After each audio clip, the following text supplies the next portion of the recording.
Alright guys, welcome to Edutainment for Us. Today is a new day.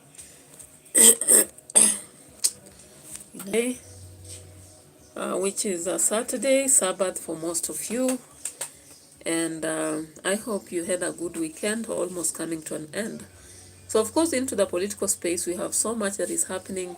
Of course, yesterday you saw Ruto, the president of Kenya, coming to the slums of Mukuru kwa Njenga and launching the housing project. So he went about to say that the houses are complete, and so as people try to wait, they are seeing the same couple coming in the house. And I was like, okay, let's see the same couple that is coming. However, it is saddening that people are not going to get those houses very soon. It looks more like a scam, like a dream, like a bad dream, a nightmare. I don't know what you can get out of it. Of course, yesterday I did some little reaction on this, but I didn't finish everything. So let's go after it and check into the politics of the day, just to understand some things here and there. So this is what PS Hinga was saying on the projects, and I don't know what you get out of it. Let's turn and see. Will not be moving in tonight, all right? Because there is some work that needs to be done on the gas. So every gas is metered. So every homeowner needs to go and have the meters registered. Okay. But what we've done is that for the next 90 days. So they have next 90 days to move into their own home. Okay. So as we finish the gas works, then you can move in, and within those 90 days they're not paying.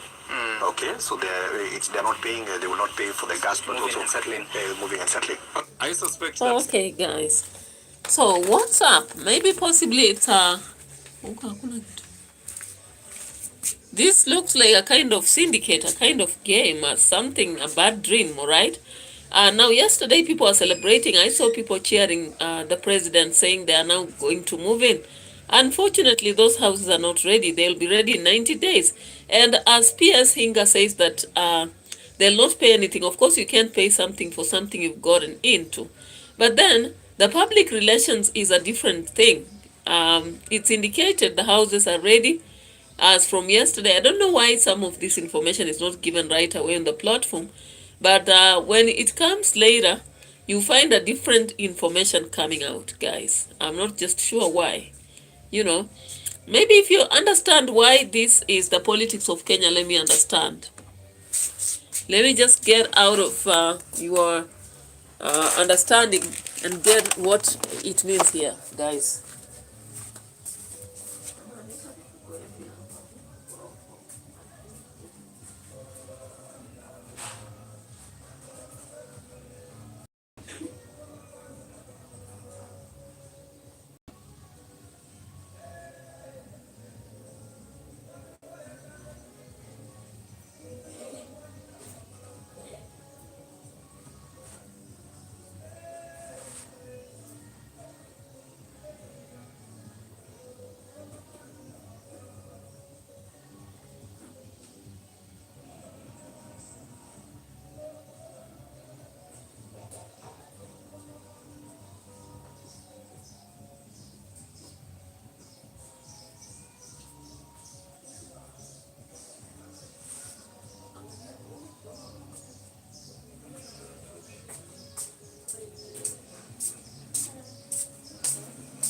KENYAN.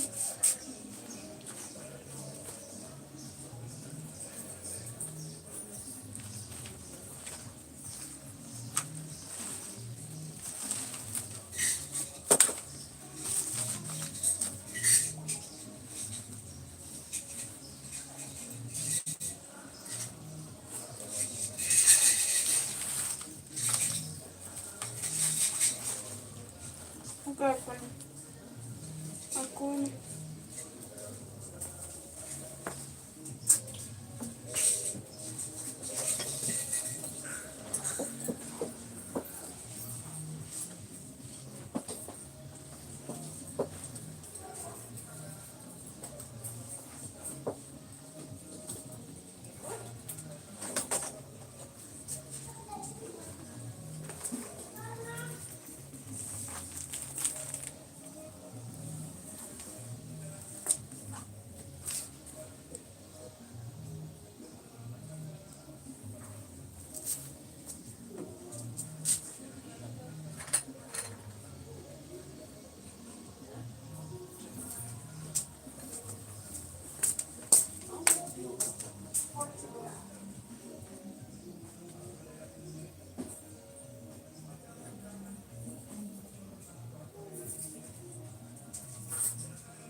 Yeah, so guys, I've been a little bit unwell, of course. For most of you who watch me daily, you understand.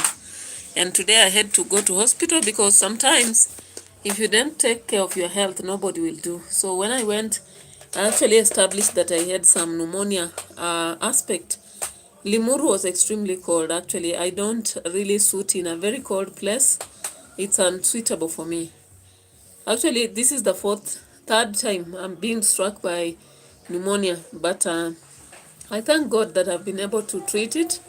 I was given a lot of injection and medicine. I'll be taking since evening, and I hope in 2 or 3 days I'll be feeling well. But anyway, I really appreciate all of you for your concern, and thank you so much for showing a lot of concern. So guys, as you look at the housing project, what is happening? Um, how long does it take to insert gas in houses? Because according to PS Hinga, the house project will take 90 days to be ready, and yet people are already set to move into these houses. Why did the government actually say that on the ground? So yesterday when we saw the president talking about this project, he was assuring citizens, but we are now in Singapore. And in such a reassurance, he was showing that everything is cool and everything is set to happen. But unfortunately, it happens that today a different message comes to the citizens, which is a bit disheartening and distressing, right?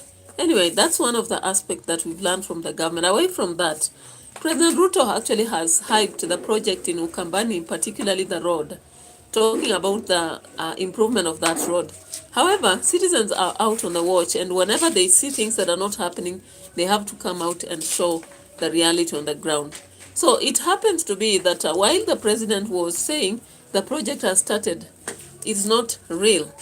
The reality on the ground is that that project has been hanging since President Ruto left to Kambani. So what was the intention anyway? I don't understand. I don't get it whether it was just a war against that is Kalonzo Musyoka because he's a potential candidate for presidential seat, or what was it that he was talking about? And he really abused Kalonzo, indicating how he doesn't have brains and all that. I don't understand when leaders use abuses against each other. I just get surprised.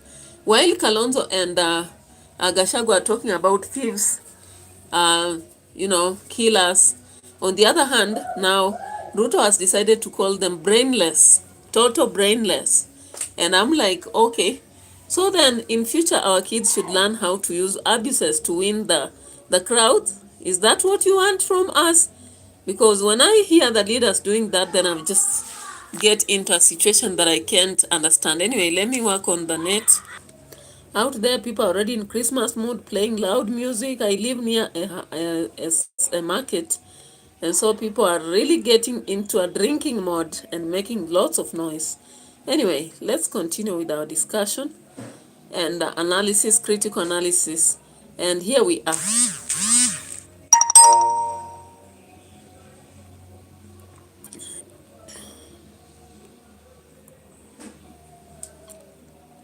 All right.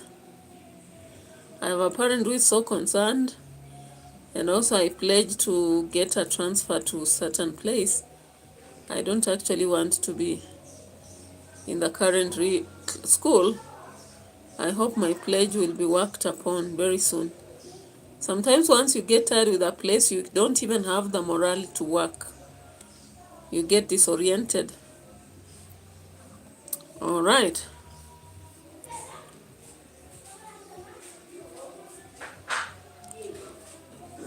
The network is a bit slow, sluggish. Yeah. So we were discussing that aspect of houses in Mukuru kwa Njenga. So buyers are going to be in hot soup because whatever they expected will not happen. Away from that, we have a problem that emanated in Transmara. Of course, 120 houses were torched down, and 7 people died. In the process, the inter-community clashes actually broke up and they broke very homes amongst many people. So I want you to check at this and see how human beings have turned into beasts. Actually, here we are. Kamati ndogo ya usalama ya Transmara South tumekuwa na mkutano pia na ya county, ile timu ya security ya county ya Narok, na vile vile tumekuwa na vikao vingine viwili na machifu wetu, yani na ngao kwa jumla, na vile vile tumekuwa na kikao na baadhi ya wazee wa sehemu hii, na tumeona ya kwamba tuko na changamoto ya makabiliano ya jamii mbili ambazo zinaishi katika sehemu hii, na hiyo imetuleta hapa ili tuone ni jinsi gani tunaweza kutatua matatizo haya. Na kwa sababu shughuli itakuwa ikiendelea, lakini tuko na maafikiano ambayo tunataka kusema kuanzia sasa tukienda mbele. Kwanza tunataka kudumisha usalama na kuongeza idadi ya maofisa katika sehemu hii ambayo tumefanya tayari. Tumekuja na vikosi vya usalama, tuko na ya kutosha katika sehemu hii. All right guys, so the police have had to intervene this place, but it's unfortunate for our neighbors to begin fighting each other, because once this starts, it lives in generations to come. People hold on, they want to retaliate, revenge, hold on enemies, and most times these people will never be the same again. Because if you imagine somebody who touched down your house, maybe kill your father, mother, it becomes a disheartening moment. And if you know them, it's actually human not to forgive or forget. Yeah? And what is happening in Transmara is something that the government, national government, should address. We should see the president and other leaders addressing it. I don't know why they have kept quiet about it. All we are seeing is the police in command and all that talking.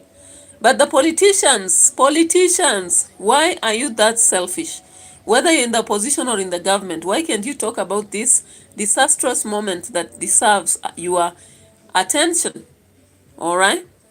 Anyway, let's get to see also the aspect of Mount Kenya leaders pushing unity ahead of 2027 election as they reject the East and West split.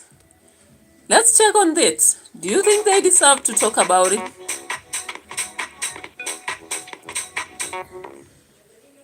Hello, and welcome to What the is this now? WPBS Online Bible School.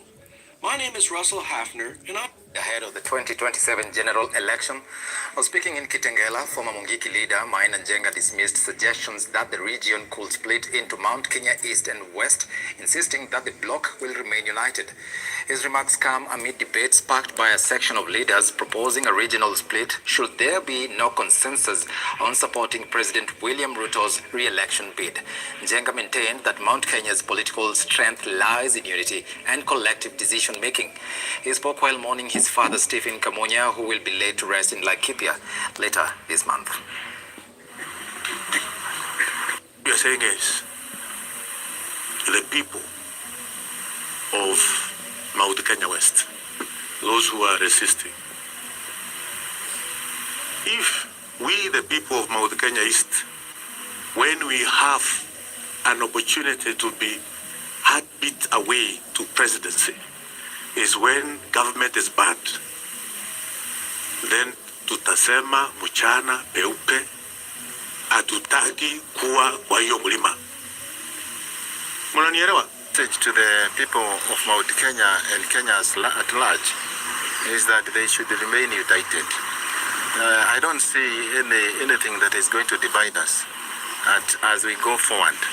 We are going to decide in one form, and we are going to go together as one team. We are talking to each other. Don't you see we are talking? Wakati huu ni wakati wa huzuni. Tumempoteza baba wetu ambaye ni Stephen Kamunya Njoroge.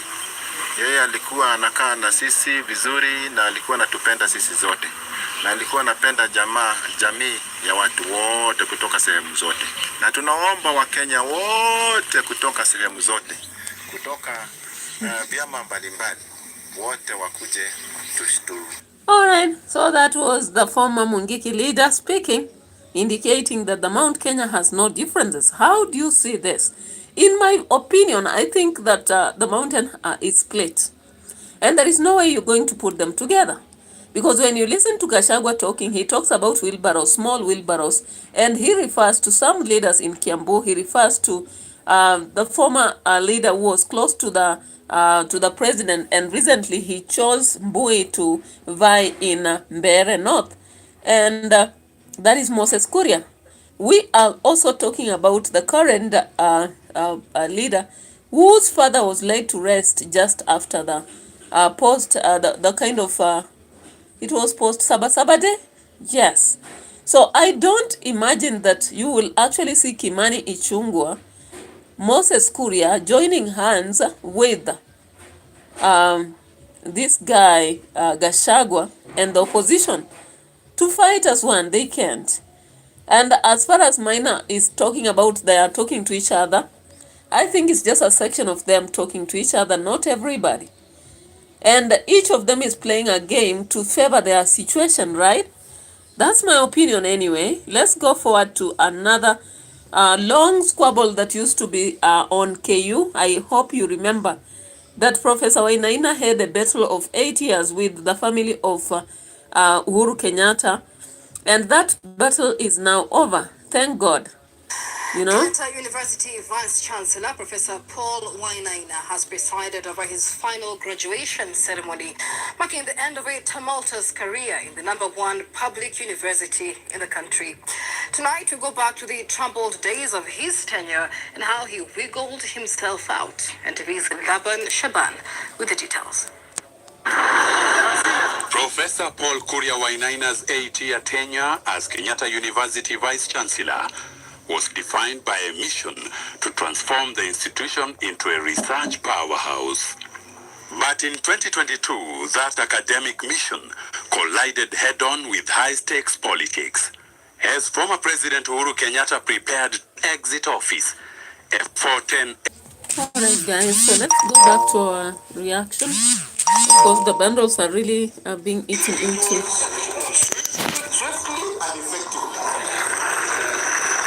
Professor Wainaina says the urgency wasn't just about development, but about securing political wins before the polls. The reason why there was a lot of pressure is because I understand already the vacation. People had been given land. All what was missing now is the mother title to be destroyed in order to have now the single titles of those plots. That's why it was critical. And the government or the state felt that they are likely not to win the election. What followed was a 3-year legal odyssey, reinstated by the courts after the 2022 election, only to be sent on compulsory leave again later. But the cat with many lives kept on returning. By April 2025, the courts ordered his final return to complete his term. On the land itself, the court eventually struck a delicate balance, confirming the university as the legal owner, while granting the state the power to acquire parts of it for national interests. These are not squatters in true sense of the word. There are people who are building skyscrapers there. The only place where you have people you can say they were squatters is the original people who are given some pieces of land by the former president.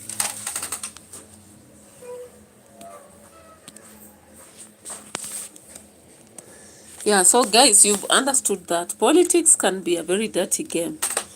When somebody wants to get what they want, they may actually give very false promises. And that's why even currently we are questioning the housing aspect, because how practical is it? During the moment when Uhuru Kenyatta felt like he would lose elections, he had to go desperately after Kenyatta University land. And that brought us a battle between him and Kenyatta University, him summoning Wainaina, the vice chancellor then, and the entire panel surrounding administration. Of course, the intention was supposed to get those the title deed of Kenyatta University so that the people who had been given land receive it, or else he knew that elections would not go well. And therefore, he disbanded the leadership and all that. But unfortunately for him, it didn't work. Now, currently, we are seeing the President Ruto doing the same. He is giving so much promises on roads. He is also giving promises on houses. He is giving other promises on markets, among other projects that don't look valid to the citizens. He insists Singapore is here, Malaysia is here, and the development is here to happen. And that what has happened in the 2 years can happen in 20 years. A message that is concretely trying to appraise himself and mean the government should be there to stay. And therefore, this is the kind of blackmail that citizens have to go through all the time before elections. Unfortunately, citizens are fooled into believing what they are simply told. Lip service works more in Kenya than anything. Now, let's get to see something else. Unfortunately, the computer misbehaved, but I'm still on it until we reach at least 40 minutes so that I can go to another video. I don't want to strain too much. When I'm unwell, my health comes first. Now, we have so many fireworks happening out there. The response, or rather the kind of debate going on between Kalonzo Musyoka and Ruto is quite funny, and you are going to check on it just soon.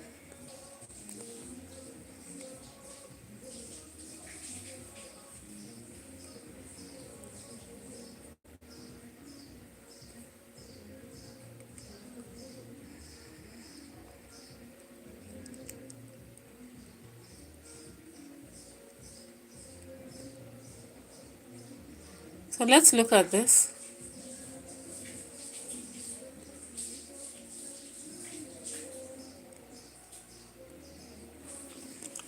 A place where you have people you can say they were squatters. The original people who are given some pieces of land by the former President Moi.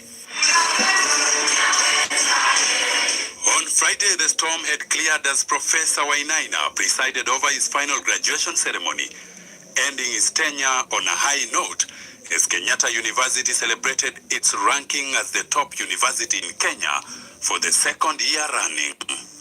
I'll go out knowing that we did it, and I hope that going forward we can only go higher.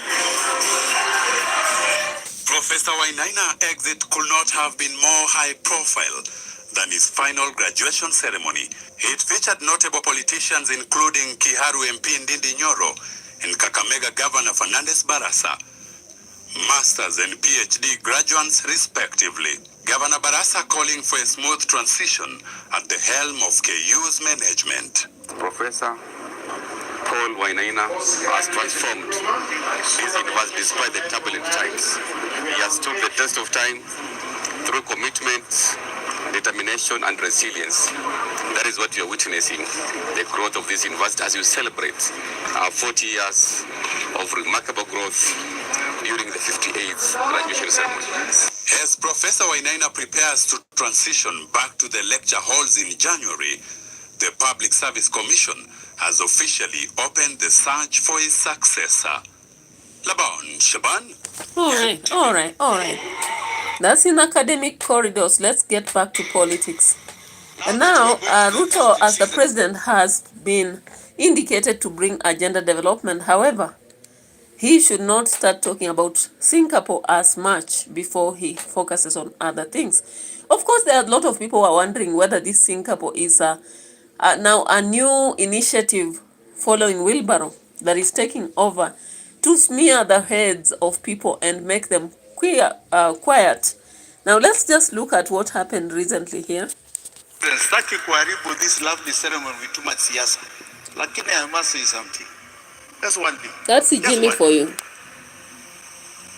There are people who are going around this country talking all sorts of things. I want to ask my president, because he's our president, and he did a very good job. Let's give him a clap. He contributed a lot of money for this cathedral. He has started an agenda which is very good. He has brought what is called agenda politics. Agenda politics. Yani, the politics of the issues of each and every one of us. Na anasema, in the future, tutaona first world. Sindio? And those are good dreams. In the future, tutaona Singapore. Very good dreams. The other day, alisema, kuna wengine hata barabara zao kwa kwenda nyumbani, angalia kwa internet, 1, 2, 3, 4, 5. Today, when I was coming here, when I was Googling all these numbers, Nika Googled the promises, and Deputy Governor, you know you are part of that government. Nika Googled the promises ya Kenya Kwanza government in 2022. They are 259. Now, you'll find a site called Mzalendo Tracker. 259. Of those promises, only 19 have been done. Wanasema that is an equivalent of 7%. Mweshika hiyo. Now, Governor, Deputy Governor, kwa sababu wewe hiyo ni serikali yenu. You have 598 days left to the general election of 2027. Before you start telling us mambo ya Singapore na sijui first world, simuanushe hii kitu from 7% even to 20%, then you start telling us about another future. Mukamilishe kazi. How can you be at 7% with 600 or so days left? That is a shame. That is a shame. Let us deal with reality. This time, Kenyans are not going to joke. Na watacheza na mtu hapa. We want deliverables. We don't want ndomo. And we want deliverables to each and every one of us. Like our bishop has shown us here, give him a big clap. All right, so that is Njigi talking. So Njigi came ballistic against the government, indicating they are doing midomo mingi. And they are bringing a lot of wasiwasi. Yeah? And nyametich. Yeah? If you have heard that song, all right. They are not actually performing. If you look at the figures, if they have only done 7% from their agenda, that calls a lot before the elections. Therefore, they should not be producing new agenda. All they have to focus is to deal with the current agenda. Then as they vie for 2027, they can now promise us new agenda for 2027, right? Including Singapore, First World, and all those. We will be ready to listen if only we'll look around and see that they have achieved more percentage, at least 25 or 30% of what they promised. Then we will understand maybe the rest of the percent went to finishing the project that stalled. And they can point out that so that we know that. All right, so Njigi, actually you understand he has never been in good terms with Ruto. But is he not talking about reality? I believe he is. And you can see he's backing up Kalonzo Musyoka in one way or the other. Or the opposition in general. Now, I wanted us to also check on Kalonzo Musyoka and just see what he said elsewhere. But meanwhile, before we go to that, let's look at the fire that is coming under Cyrus Jirongo Rob and what we've heard today. Alright guys, let's proceed. It's unfortunate the bundles walked out on me just as I was coming out to bring information about Jirongo. So of course the driver was indicated as a pretender, somebody who doesn't know what happened, and the Probox issue came up. The last person he had Uji with came up. the last lady he was with came up. So let's just check this video to see what the last message is coming out, and of course more will come out during the burial. And we had Watangula speaking, so we'll be checking here, then proceed. Ya Mheshimiwa Cyrus Jirongo, ndivyo tunasikia maneno mara ajali nini, lakini kwa yote Mwenyezi Mungu ndiye anayejua kifo cha Mheshimiwa Cyrus Jirongo. Na kama kuna binadamu yote ambaye alihusika na kifo cha Mheshimiwa Jirongo, acha yote akaweze kumrudia na kuandama uzao wake. Tunaomboleza kama nchi na pia kama Wanakakamega. Wanakakamega bado tunaomboleza. Tumepoteza Mheshimiwa Cyrus Jirongo. Tena jana pia tumekuwa tunaomboleza. Mama zetu wamelia sana pale katika ofisi ya gavana wetu Fernandez Baraza. Mama wameenda kupata Krismasi, wanabiashara pale, lakini mwishowe walitoka na majozi wakilia. Tukiachana na hayo ya kuomboleza, kusema kweli serikali ya kaunti ya Kakamega, wakaaji wa Kakamega wanapitia shida tofauti. Na Mheshimiwa Governor Fernandez Baraza, we respect you because wewe ni governor msomi na wewe ni governor ambaye unajielewa, lakini hatujui ni shida ipi kuu ambayo inafanya ukiwatesa na kuwakandamiza wakaaji wa Kakamega, watu ambao wako katika ofisi yako. Nimeona hadi Kanjo, kuna Kanjo saa hizi hapa amepiga mtu kofi hapa. Amekuja na raia, anatembea na raia. Even though they don't wear the uniform. Hawataki kuvaa sare wajulikane ya kuwa ni Kanjo wa serikali. Sasa akipigwa uwaya hapa hivi, nani atajua ni Kanjo? Analazimisha mfanyabiashara ampatie mlungula yenye hajafanyia kazi. Mimi ningependa kusihi viongozi wetu, tuache kukandamiza na kuumiza na kutesa wananchi ambao walitupea hiyo uongozi. 2027 ndio imefika, nikifikiria ni muda kidogo umesalia. Na kiboko ni ile. Jambo la mwisho ambalo nimesikia mwanabunge mheshimiwa akiongelea hapa hivi, mnavyojua tarehe 30 tutakuwa tunamsindikiza Mheshimiwa Cyrus Jirongo kwake. Ni wapi, Lugari ama? Lugari. Ningependa kusii alipatia kina Naomi na Naomi Shionga walikuwa wamesimama women rep Kizito kutoka kule Shinyalu, the official home of politics. Jirongo alikuwa mtu wa watu, na mimi nikiangalia huku hakuna kiongozi kama Jirongo ambaye tumebaki naye hapa Western. Hatuna. Baraza hawezi fikia Jirongo hata kidogo. Na mimi kwa vile Baraza mimi wanasema haujatusaidia hii Kakamega County kwa miaka 3. Ile level 6 hospital Nyopara alikuwa imejenga, wewe ulishindwa ukanyang'anywa ikarudishwa kwa national government. Barabara za Nyopara yalijenga zote ziko na potholes. Paranya care, wamama walikuwa wanazaa bure. Baraza wewe, hata Baraza care hakuna, hata Baraza foundation. Waluya wazangu, nataka kuzungumza na nyinyi. Waluya ambao wako Nairobi, Waluya ambao wako Kawangware, wenye wako Huruma, Kibera, Ketekwera, huko Mathare North, Kangemi, kama bado huko Nairobi, tafadhali panda gari, rudi nyumbani. Especially kama wewe ni kijana. Kama wewe ni kijana, wewe ni msichana, usipande Climax. Na msitumie Climax tafadhali. Kuna Easy Coach, kuna Guardian Angel, kuna hii ya Wakisii inaitwa aje? Ena Coach, Mash Poa, Mash, Tamid, tafadhali magari mkuje huku nyumbani sio kuzuri. Sana kama wewe unatoka upande Shinyalu, unatoka upande Ikolomani, mutakaa kule Nairobi kwa hiyo miaka yote, mutarudi mnapata hizi mashamba zote. Ruto atakuwa amenyakua hadi anachimba gold.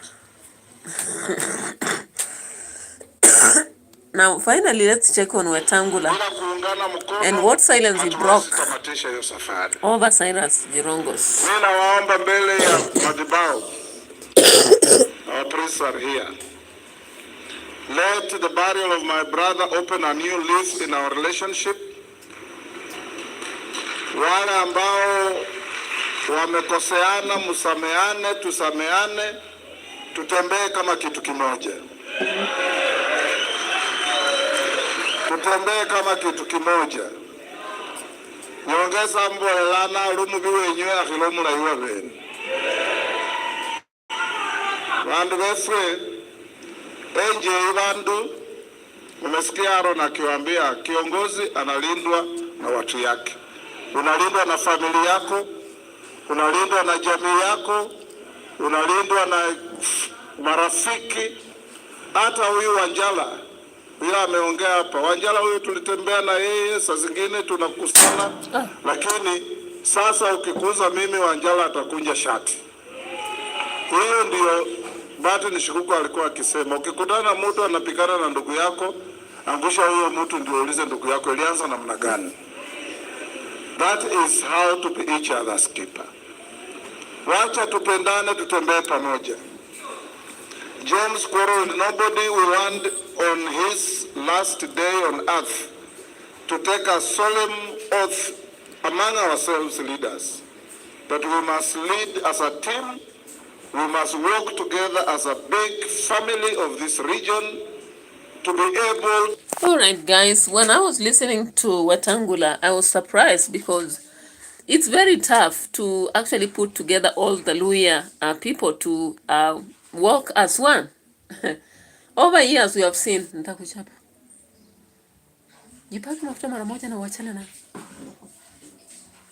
over years we have seen politics, hard politics, guys. People running up and down, people colliding, and it gets so hot. Just as we have seen in the matters of Wetangula versus maybe Natembeya and Mudavadi versus Natembeya, among others. You cannot even expect Ikolomani guy to relate with Wetangula peacefully. Look at Sifuna, guys. Sifuna is also talking very contrary to what Wetangula says. Why is this happening? It's because of selfish politics. Wetangula and Mudavadi are very selfish. Actually, when they speak, people would think that they are so generous. They are speaking for the Luhya people. They are speaking for the region. The reality is that these people are after their own families and stomachs and pockets. You heard about shares during the time of Gachagua leaving the government. And of course, these two people never spoke, but they have their shares in their families and houses. They have been able to take their children abroad, have the entire family studying abroad, and do projects within Kenya and outside. But they'll come out and say, let's stand as one, let's speak as one. Do they really speak as one when it comes to projects? Are they even defending anything to do with the gold mines? Are they even talking about the people who have been attacked and killed? Have they talked about the welfare of Cyrus Jirongo? When Natembeya was attacked and Seth Panyako, did they talk? That is when you realize that these people are sycophants, true traitors that will be traitorous in their habits, pretend, and hypocritically exhibit very different behavior while asking other people to dance to their tune. Because they want to be the gods of Western region. And that is where the division starts. You will not find Okia Mutata walking on the same lane with Wetangula. Even Sifuna. Yeah? Talk about Natembeya. Talk about Boniface. They will not talk and walk together with Wetangula or Mudavadi. And you can take that to the bank. Because while there are those who are so selfish, there are those who are seeing that and they're trying to highlight these matters to the Luhya people. And then the victims get annoyed. So what is the end of the project? It's all a nuisance all through. But anyway, it is what it is. So that is much I heard about today's politics. Let me turn to social reaction because I don't have a lot of time with me. And then I'll see whether I'll come back to Life Saga and do another political reaction. Thank you so much for watching me. Bye bye, but I'm coming back immediately for a social reaction on Nyabohanse.